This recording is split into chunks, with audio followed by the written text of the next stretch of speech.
Good morning, friends. Welcome to our next installment of walking together in an almost daily meditation. Today is January 6th, often known as the Epiphany for those of you who follow in the Christian path. This is the day sort of the Christmas season has ended, and Epiphany is, of course, the time when we celebrate the King's coming, and also it begins our next season, which is more of a season of regular readings as we move towards Lent. One of the biggest questions that I sometimes have is, how do we have faith in the midst of struggle or in the midst of the challenges that we face in our life?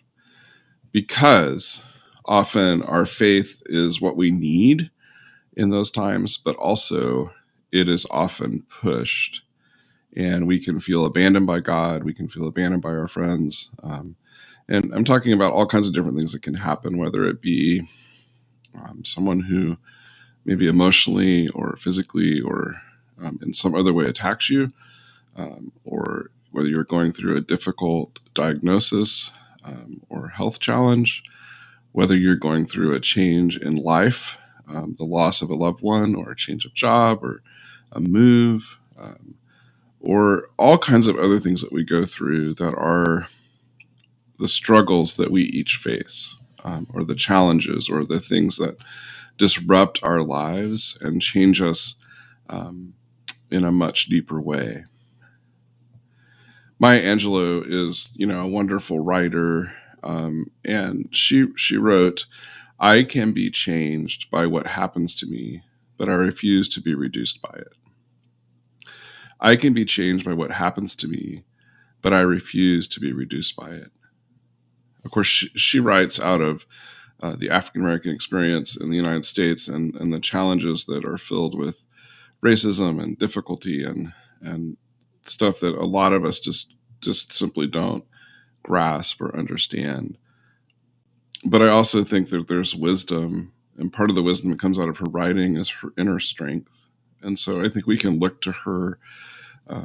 Any of us can look to her to hear that encouragement that it gives us about what is happening to us around us. And I think about all the things that we're going through now. I mean, I can't tell you how many times I've been at the store now and people are just on edge with all the challenges of coronavirus, with mask wearing, not mask wearing, vaccinating, not vaccinating. Schools are masking, not masking. Businesses are masking, not masking. All the different things that are going on, and just how on edge we are from this 2 years of fear. And of course, none of us really want to get sick. But at the same time, how do we keep from letting all this negative, all this difficulty, all this strife that's around us, how do we keep from allowing it to affect us and turning us into that same kind of person?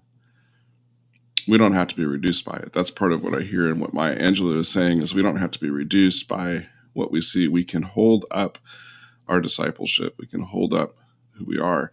In much the same way, when we go through our own personal struggles, we might be changed by what happens. We might be strengthened. We might be deepened. We might have new understanding. We might be able to relate to others. We might be able to know that we have the strength, as Barbara McCall put out in our children's forum. I can do hard things. You can know that you've gotten through something before, and so you can probably get through this next thing. In Philippians, it says, "I can do all things through him who gives me strength." And part of this is how we lean on God in these moments. Like I said earlier, part of the challenge of our faith is that when we're pushed and when we're in these difficult times, our faith sometimes comes under question. But at the same time, we have to remember that God gives us strength for these moments.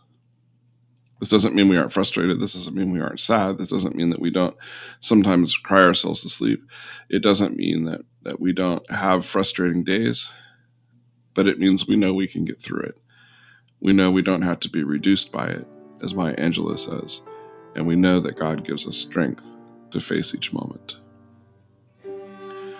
God bless you on your journey. May you have a blessed epiphany, and we'll see you tomorrow.